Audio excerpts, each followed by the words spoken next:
seguir luchando para que esta Montana Marlin ya no esté en nuestro pueblo destruyendo nuestra naturaleza.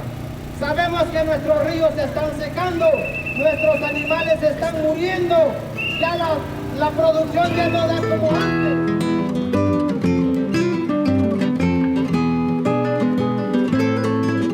Estamos aquí enfrente de esta embajada porque sabemos que también son cómplices de la Montana Marlin que está en nuestro municipio. La extracción de recursos naturales en Latinoamérica por parte de empresas transnacionales es una actividad en auge y foco de numerosos conflictos. Ha generado daños a más de 100 viviendas de las familias que viven alrededor. Ante el poder económico de las transnacionales y la complicidad de los gobiernos locales, la población campesina y los pueblos indígenas son quienes sufren las consecuencias de las empresas mineras, petroleras, madereras e hidroeléctricas. Guatemala es uno de los países afectados por esta situación. Los proyectos que hoy día se están planteando en términos de explotación minera, de explotación de los recursos naturales en general, del bosque y de las aguas, se están haciendo ya no en función de un proyecto nacional, sino en función de intereses de inversionistas nacionales y extranjeros que no tienen ninguna reparo en explotar a fondo estos recursos y que no tienen ningún interés en el resto del país ni en su población. Pero los proyectos de explotación de recursos naturales no son algo nuevo en Guatemala, sino que están enraizados en la historia reciente del país. Guatemala sufrió una guerra de 36 años que enfrentó a las clases populares e indígenas con la oligarquía y el ejército. Con un saldo de 200.000 muertos, el conflicto terminó sin haber cambiado la distribución de la riqueza en el país y las cicatrices todavía siguen vivas. Para que, Señor, todas las cosas sean, Señor, recompensadas de acuerdo a tu bendición.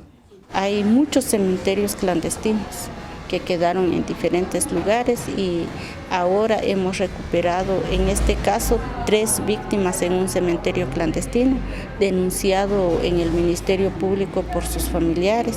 Ahora ya fueron exhumados, recuperados, y esto pues es algo muy duro para las familias porque se juntan dos aspectos. Uno, el dolor tiene mucha intensidad y también una alegría porque se ha recuperado a un ser querido. Entonces, este momento va a ser muy fuerte para las familias, pero también es como para ellos la llegada de un ser querido que por mucho tiempo no ha estado.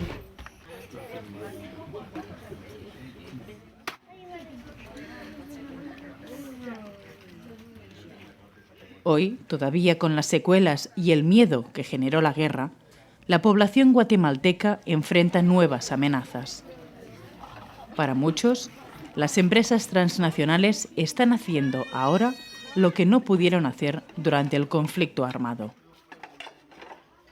El ejército logra correr la población y empieza la explotación de mineral en las cumbres de Bicalamá, y 25 años después resulta que hay una compañía Geominas que en el mismo lugar está explotando la misma explotación que inició el ejército durante el año 1984-1985.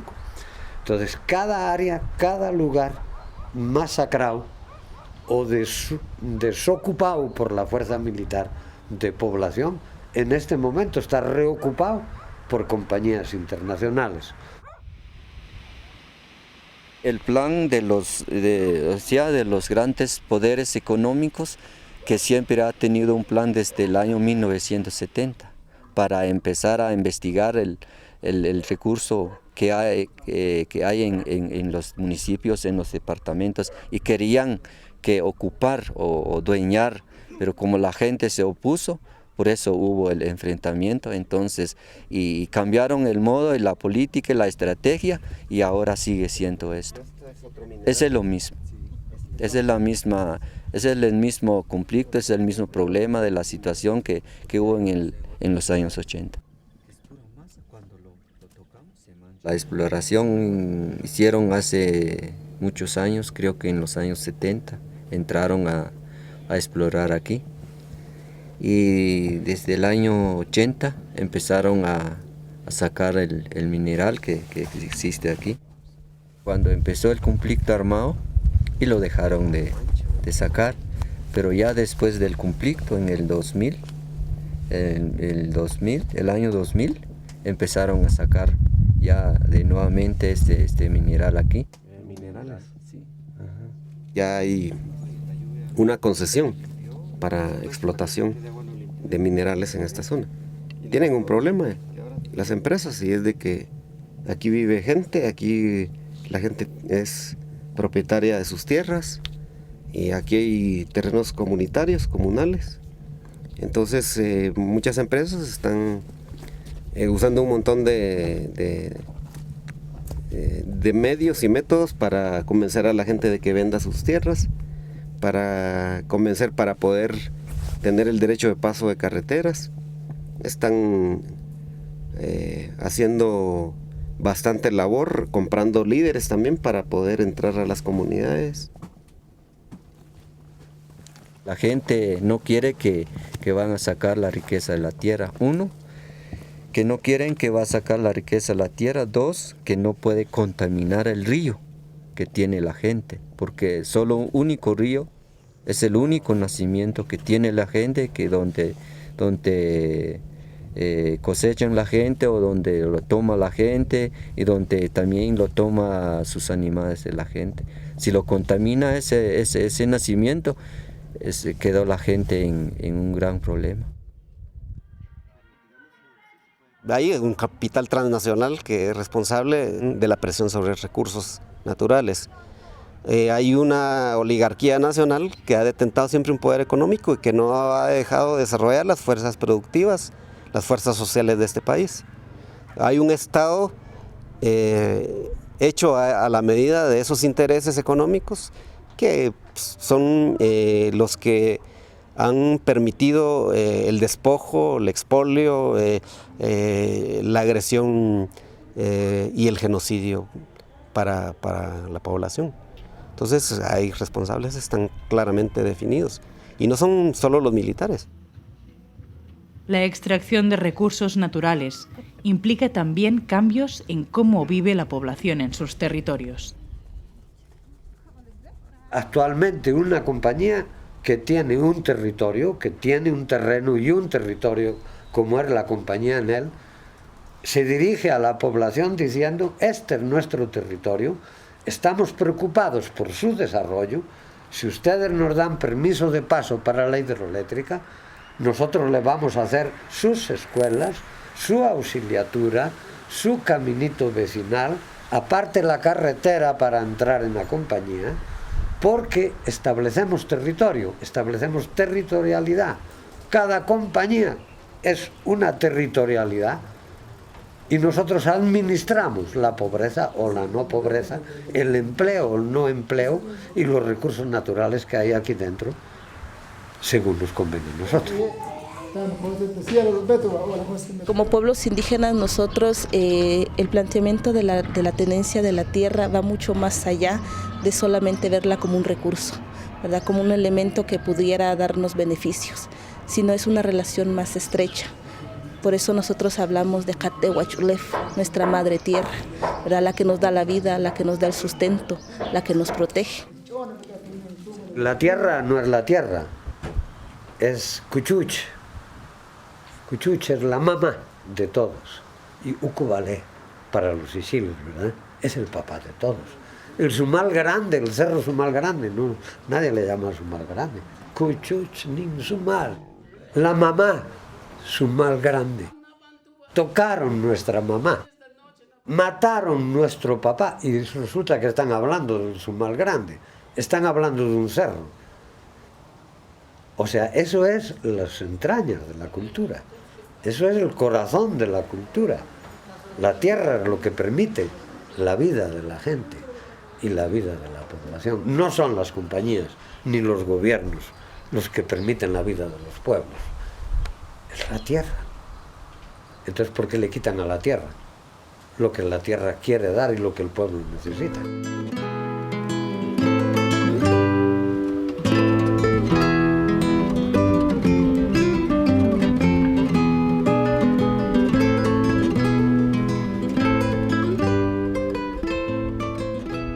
El conflicto entre las transnacionales extractoras de recursos naturales y las comunidades de pobladores afecta a toda Latinoamérica. También en Ecuador, numerosos grupos de pobladores alarmados por la influencia y la proliferación de estas empresas tratan de poner freno a la expansión minera.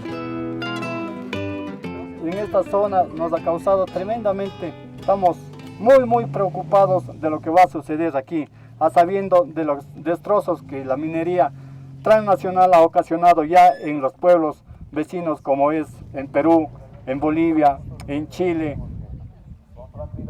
En este momento nos encontramos en el campamento de altura de la empresa minera IAMGOLD, de origen canadiense.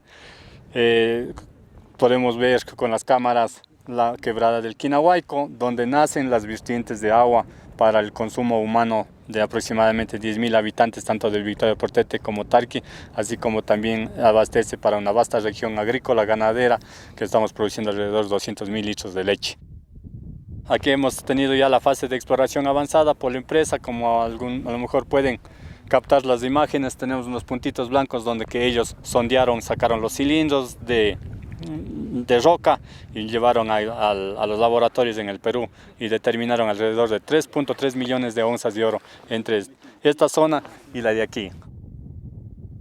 Según dice la tecnología, recientemente que Newman tiene un sistema de extracción mucho más ecológico, pero de todas maneras estamos en el agua, en la profundidad del hueco que se va a producir aquí o vía túnel va a haber filtraciones de agua y por supuesto que en esas rocas hay concentraciones de metales pesados. Ese drenaje ácido tendría que tomar el curso de la quebrada del Quinahuayco o del Calancay y contaminarse esa agua que afectaría completamente el pH y lo que es la textura y las estructuras de nuestros suelos que son sumamente fértiles. Peor, la salud humana.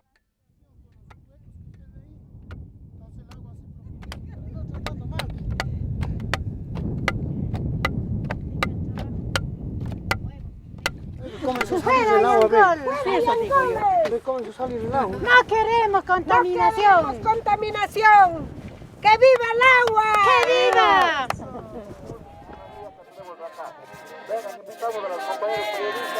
Los mineros, la patria quiere entregar a los gringos canadienses que nos vienen a robar.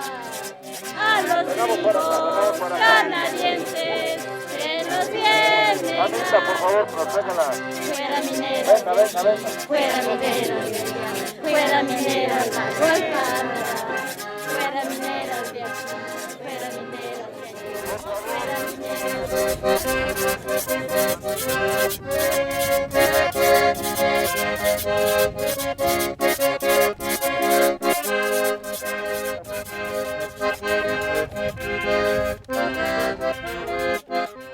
A pesar de que la Constitución ecuatoriana garantiza el derecho de los pueblos indígenas y comunidades a la consulta sobre sus territorios, el gobierno no parece muy dispuesto a escucharles. A ver, en el Ecuador y en la Constitución están planteados mecanismos de participación. Esta es la Constitución que más genera, impulsa y desarrolla la participación de los ciudadanos y ciudadanas en las decisiones. Pero evidentemente hay una definición estratégica que deberá hacer el Estado respecto a en qué lugar es conveniente para el país tener minería, en qué lugar es conveniente tener petróleo. El problema de fondo tiene que ver con el modelo de desarrollo que se pretende para Ecuador. Este país ha sido un país producto, país cacaotero, país bananero, país cafetalero, país camaronero, país floricultor, país petrolero, por cierto, y según el gobierno y algunos sectores de la sociedad, se aspiraría a que sea un país minero. Ese es el punto medular. Son países que viven de la extracción de recursos naturales, sobre todo no renovables, y se espera que a partir de un recurso natural o de varios recursos naturales se puedan conseguir los ingresos financieros para financiar la economía ecuatoriana. Esa es la lógica de una economía extractivista. ¿Cuál es la consecuencia de esto? Es disponer de una economía rentista. La renta de la naturaleza impone las condiciones básicas de la economía, una sociedad clientelar, las prácticas son pura clientela, ¿ya? Se buscan formas para más o menos controlar importantes sectores de la sociedad con el fin de sostener los gobiernos en el poder, y luego tenemos normalmente gobiernos autoritarios. Esto nos lleva entonces a una conclusión que a mi modo de ver es clara y que tiene que ser asumida por la sociedad. La vía extractivista no conduce al desarrollo. Frente al modelo extractivista, los pueblos indígenas proponen un modelo de desarrollo acorde con su forma de vida ancestral, el buen vivir, que tiene como meta la armonía entre la comunidad y la naturaleza. El agua es un derecho y no una mercancía. El agua no se vende, el agua se defiende. ¡Viva la CONAIE! ¡Viva! El punto de la ley de minería es de muerte. No hay garantías. No están aplicando la constitución actual que hemos aprobado. Y esa constitución que hemos trabajado entre todos nosotros. ¿Dónde está el sentido del buen vivir, del summa causa? Donde la ley de minería dice que los pueblos y nacionalidades indígenas serán garantizados su existencia después de la explotación minera. ¿Dónde? Con ley o sin ley, el agua se defiende. Con ley o sin ley, el agua se defiende. El gobierno actual mantiene una práctica contradictoria, porque sin embargo de que mantiene el discurso que le llevó al poder, un discurso de izquierda, sus acciones son de derecha y no sabemos en qué momento perdió el rumbo. El hecho es que las señales que ha dado en este momento son señales dirigidas a sectores empresariales transnacionales y no así a los sectores colectivos, a los movimientos sociales, a quienes constantemente está deslegitimando, a quienes constantemente está golpeando. Para los pueblos indígenas la tierra no es negocio, no tiene ese formato, no hay una concepción de que cuesta tanto, ni los recursos que están allí. Entonces, el pensamiento nuestro es que el hombre no puede vivir sin la madre tierra. Hay que cuidarlo, hay que protegerlo para que ella nos siga dando lo que es comida, alimentación y desde luego para que siga dando la continuidad de la vida. Si se rompe ese esquema, si nosotros pensamos de que en esta madre tierra, en la Pachamama, hay muchos recursos y que hay que sacarlo en un día todo, ¿qué va a quedar para el futuro para nuestros hijos? En algunos lugares del Ecuador, como en la zona de Tenguel, en Azuay, la minería ya hace años que está funcionando y sus consecuencias son claras. Esta zona de Tenguel es nada más que bananera y cacahuetera. Por eso nos da pena de que el gobierno haya aceptado esas minerías. Vea esta agüita ahora. Yo 7 años no puedo tomar un vaso de agua. Esta agua está contaminada. 7 años. Anteriormente hasta aquí tenía pescado yo, porque este canal viene del río Gala. Viene del río Gala y como el agua no estaba contaminado, entonces venía camarón, pescado. Entonces ahí se quedaban esas especies. En San Rafael, pueblo que cruza el río Gala, los problemas de salud ya se han hecho presentes. Los médicos me dijeron uno que era lepra a la piel. Después me he ido porque la verdad he gastado ya. Me dijeron que era cuestión del agua. El estómago que viene y se hace duro, se hace una bola aquí y duele bastante. Sí. Nosotros somos aquí campesinos y nosotros a veces vivimos de la pesca también aquí del río. Entonces nosotros como andamos en el río tomamos a veces el agua mismo que esa Y ya, pues de ahí vengo teniendo un problema en el estómago y desde ahí he andado en doctor y hasta la vez no hayan la cura. Y sigo así enfermo con los dolores en el estómago. En el puerto El Conchero, cercano a San Rafael, los pescadores también sufren los problemas de contaminación. Yo tengo como unos 12 años que he llegado por aquí y había bastante pescado. Uno salía por aquí a pescar, se botaba un rato o bien a la orilla y cogía. Ahorita tiene que uno irse bien lejos para poder coger un pescado. Oiga, yo creo que según creo y he escuchado que por los mineros. Y también creo que sí porque hay bastantes pescados pequeños que tienen hongo. Y yo creo que es por el agua. Porque también hay pescados de agua dulce que salen afuera a morir. Y por ejemplo, la tilapia. La otra vez por allá fuimos a pescar y había bastante tilapia enferma que le faltan un pedazo del cuerpo, como que se están pudriendo, vivas. Las minas en Tenguel ya hace años que funcionan y la contaminación se ha ido acumulando. Lo que se extrae aquí son básicamente oro y en momentos un poquitín de plata, pero oro es básicamente a lo que se dedica. Se procesa mineral de la zona y como resultado final se llega a la extracción de oro, básicamente extracción de oro. Y para hacer ese proceso de extracción, todo ese material que sacaban de ahí, ese material iba directamente hacia las quebradas. Las quebradas están cerca de los ríos y van a parar al río. Todo este material que lo estamos viendo ahorita, que lo sacan de aquí, estos materiales anteriormente lo botaban y todavía algunos mineros lo siguen botando al río. Desde el año 2007 hasta mayo del 2009 se han hecho los trabajos de monitoreo permanente. Entonces hemos encontrado que los niveles, de acuerdo a la tabla de legislación ambiental, los niveles que encontramos nosotros de plomo, de mercurio, de cadmio, de arsénico, sobrepasan a los niveles máximos permitidos de acuerdo a la ley. Comprobamos científicamente, en la actualidad tenemos niños con mercurio y plomo en la sangre, aunque el presidente no le interesa que el país se entere, es una realidad. Con documentos en mano lo denunciamos, nosotros ya estamos hechos pedazos las tierras, no nos vale el agua, no nos vale nada. Eso nosotros no somos los culpables son los que han venido a explotar. O sea, nosotros no somos los culpables de eso. La gente del campo son la que está pagando los platos rotos ahorita, con la gente que está enferma y la gente que se nos está muriendo.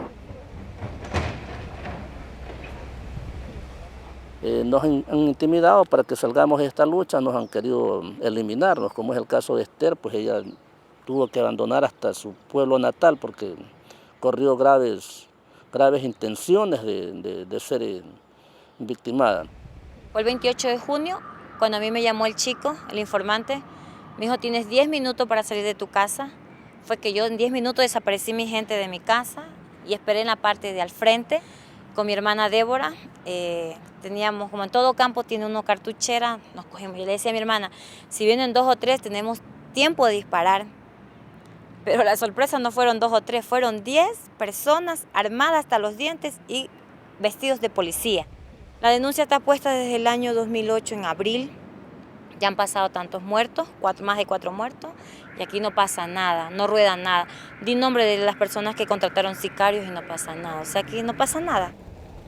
Es una lucha desigual, o sea, aquí se mueven muchos intereses, el capital minero pues mueve muchos intereses y compra conciencias de muchas autoridades que se hacen de la vista gorda, especialmente en la parroquia Tenguel también.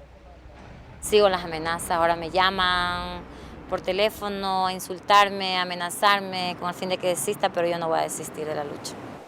Las vulneraciones a los derechos humanos que cometen las empresas transnacionales y la impunidad de la que gozan es una constante en todos los procesos de resistencia. Aida Ventimiglia y su familia, en el Pangui, han sufrido agresiones por parte de la empresa minera Ecuacorriente para que desalojaran el terreno donde han estado viviendo por más de 14 años. Estos señores cada vez venían, ofrecían que ya nos indemnizan, pero nunca llegó, sino lo que mandaron es guardianes, hacernos maldad. El agua nos cortaron por 4 meses, nosotros hemos sabido traer en caballos de adentro el agüita para dar a mis hijos. También nos machetearon el cable de la luz. Desde ahí hemos recibido una serie de maldades, amenazas, maldades. Juicios calumniosos nos han puesto en la fiscalía, que nosotros hemos agredido a esos señores guardianes, que nunca ha sucedido nada, falsas calumnias, y dado certificados médicos por la doctora de la compañía Ecocorrientes. Y así a mi hijo, un 24 de octubre del 2007, terminaron, o sea, como le digo, esa fue la última fecha.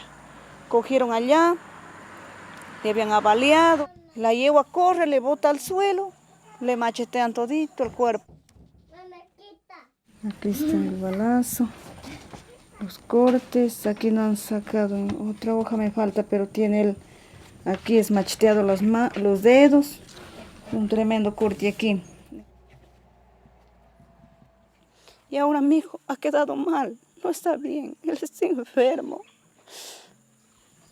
Y de eso, como le digo, para nosotros esta empresa nos ha causado tremendo daño, tremendo sufrimiento.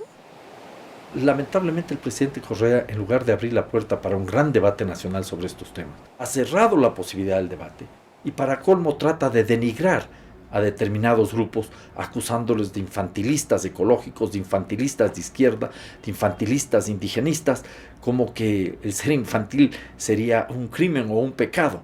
Aquí el problema de fondo es que o vamos a abrir la puerta para el buen vivir, para un nuevo régimen de desarrollo que empiece por rescatar la armonía de los seres humanos consigo mismo, la armonía de los seres humanos con los otros seres humanos y la armonía de los seres humanos con todos los seres vivos, es decir, con la naturaleza, o vamos a seguir por el sendero del desarrollismo senil que no ha resuelto nuestros problemas.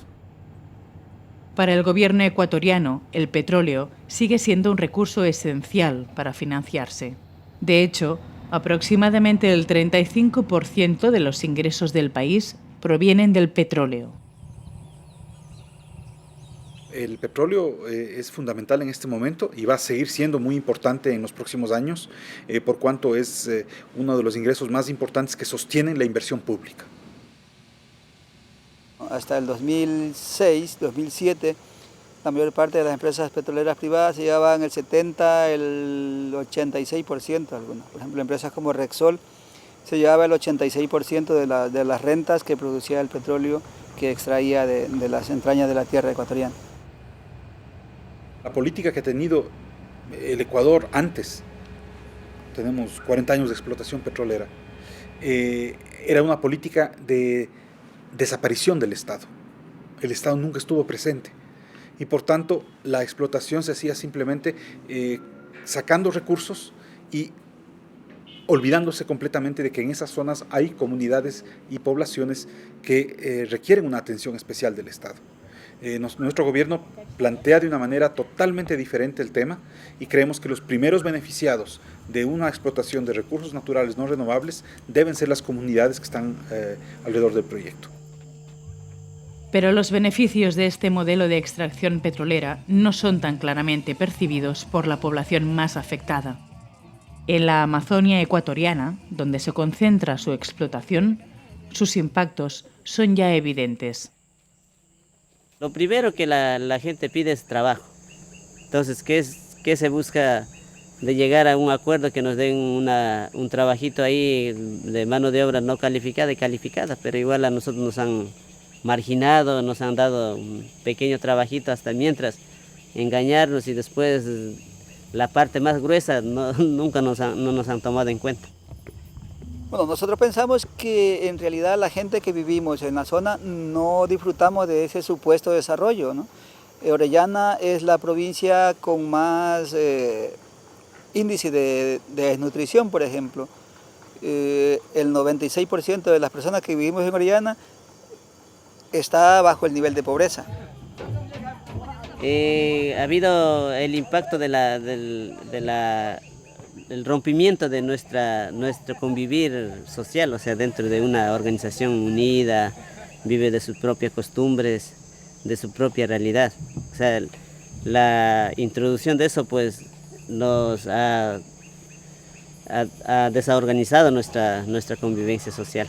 El ruido, la misma delincuencia, el robo, entonces todo eso nos ha hecho un impacto tremendo a nuestra convivencia quichua. Incluso se está dañando lo que es los valores culturales del idioma, la tradición que nosotros teníamos, y todo eso se está perdiendo, y todo eso queremos y estamos empezando a valorizar y empezando a recabar todas esas convivencias culturales que nosotros teníamos entre nosotros. Texaco, solamente Texaco hizo más de 1000 piscinas, igual que la que estamos aquí mirando, en la cual dejó todos los desechos tóxicos, ¿no?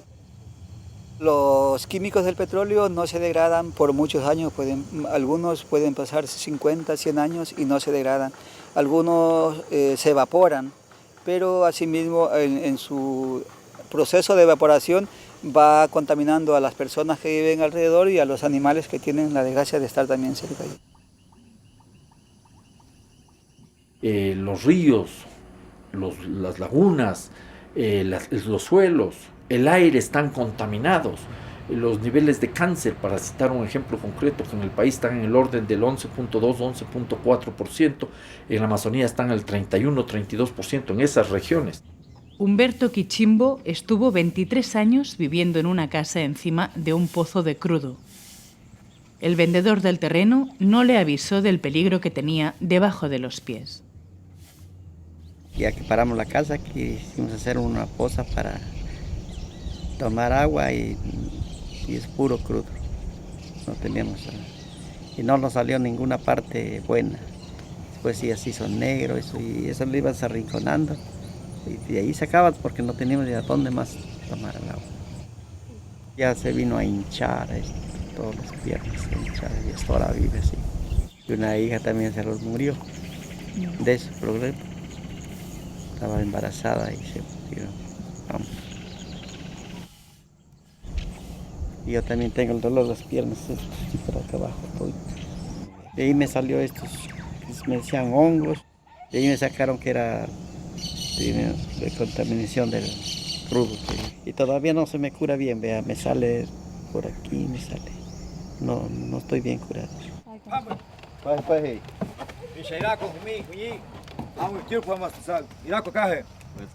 El agua en sí no tiene la comunidad, no tiene, y eso es esencial para la vida, pero no tiene la comunidad, y la comunidad, las familias van, haces un cubo o las vertientes o el agua de lluvia, que eso es fatal para nosotros. El petróleo lleva consigo metales pesados y más que todo los más fuertes, que sería el plomo, el arsénico, que son metales que no se desintegran fácilmente, entonces igual esos corren por el agua. Todos los derrames que vienen acá, las tuberías están muy cerca de los ríos, de los pantanos, entonces cae el petróleo al río, al pantano o a la vía, entonces todo esto corre ahí. Igual la gente en las comunidades siempre, acá no hay agua potable, ¿no? Solo hay un agua entubada y por lo general se consume el agua de los cubos, de los pozos o del río. Entonces todas las comunidades están prácticamente tomando un agua contaminada.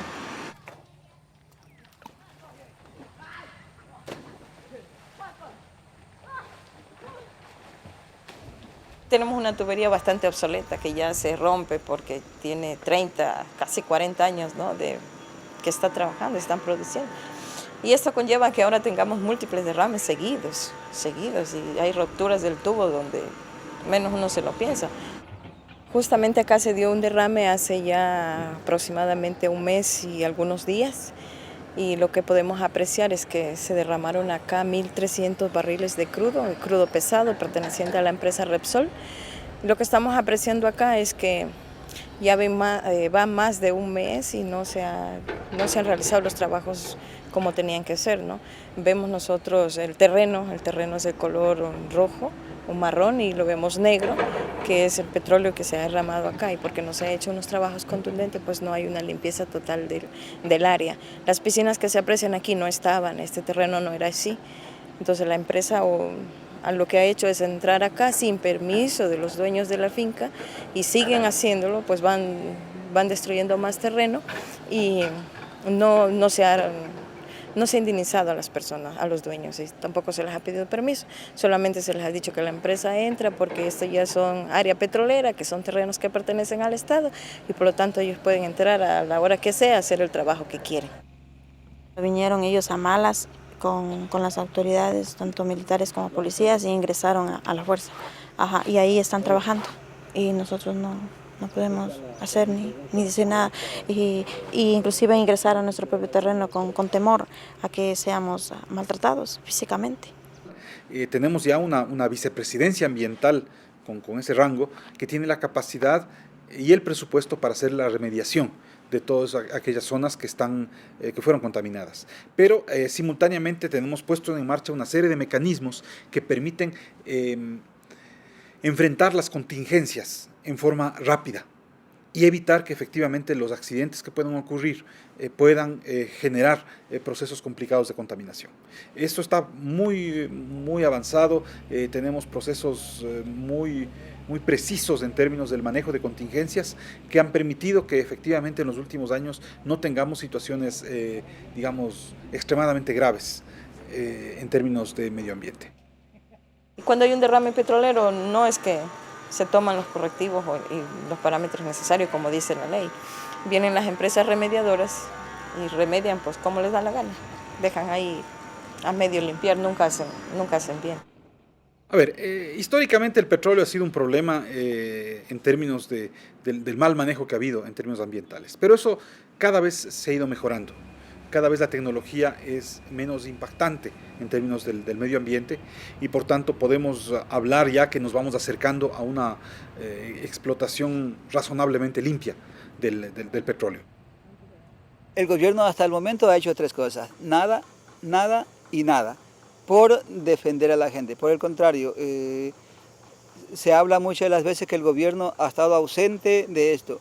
No, el gobierno ha estado todo el tiempo presente desde el inicio de la industria petrolera, porque sus militares han estado siempre protegiendo a los petroleros, y cuando la gente protesta por ese tipo de accidentes, cuando hay derrames, cuando hay piscinas sin remediar, cuando entran a su finca sin permiso, y la gente protesta, lo que hace el gobierno es mandar a los militares, a los policías, a detener a la gente. La respuesta de acciones que nosotros hemos hecho es de que las compañías se protegen a través de la fuerza pública, traen los militares o los policías, pero nosotros siempre hemos tenido documentos legales para presentar, pero igual para amedrentar traen la fuerza pública, siempre existe, todas las empresas han hecho eso. A pesar de las dificultades, la lucha por la conservación de los recursos sigue en distintas partes de Latinoamérica. En Guatemala se están organizando desde hace tiempo consultas comunitarias en las zonas afectadas.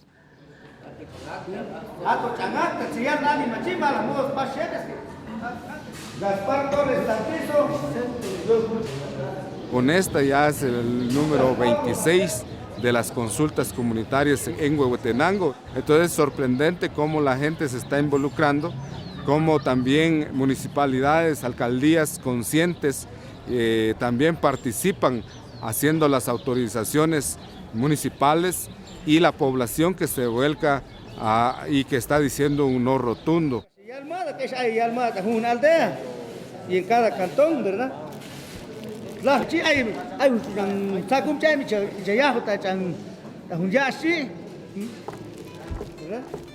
Entonces...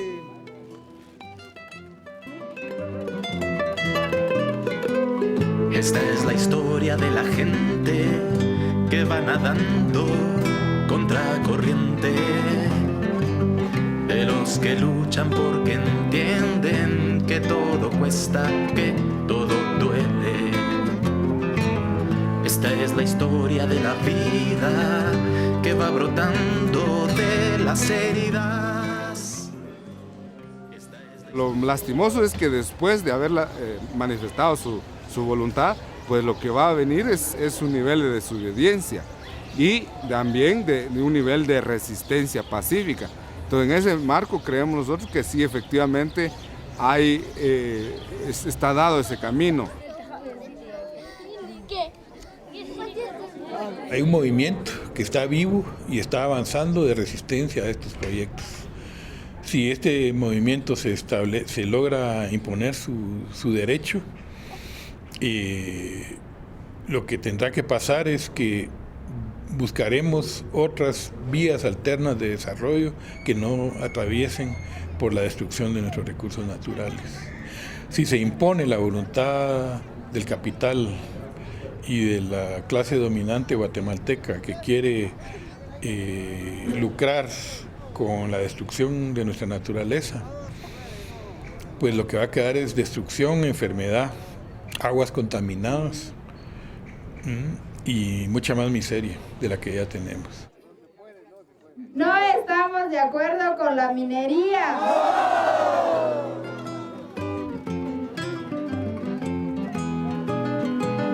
Esta es la historia de la gente que no se rinde, que no se vende, del compañero y compañera que reivindican la primavera.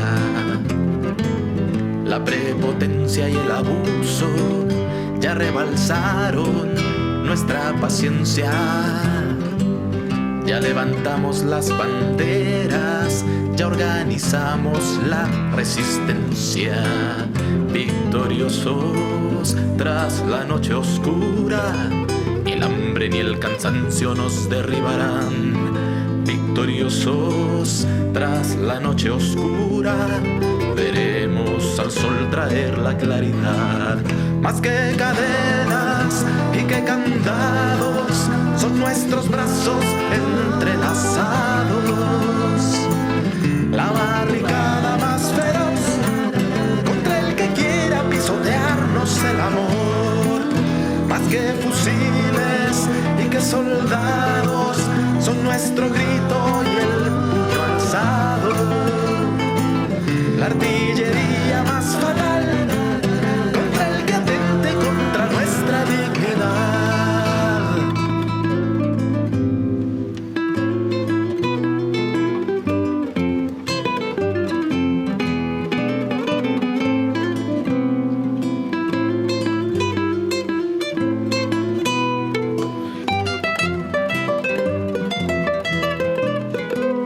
Esta es la historia de la gente que va nadando contra corriente, de los que luchan porque entienden que todo cuesta, que todo duele. Esta es la historia de la vida que va brotando de las heridas. Esta es la historia de los necios que no dejaron caer sus sueños. Victoriosos tras la noche oscura, ni el hambre ni el cansancio nos derribarán. Victoriosos tras la noche oscura, veremos al sol traer la claridad.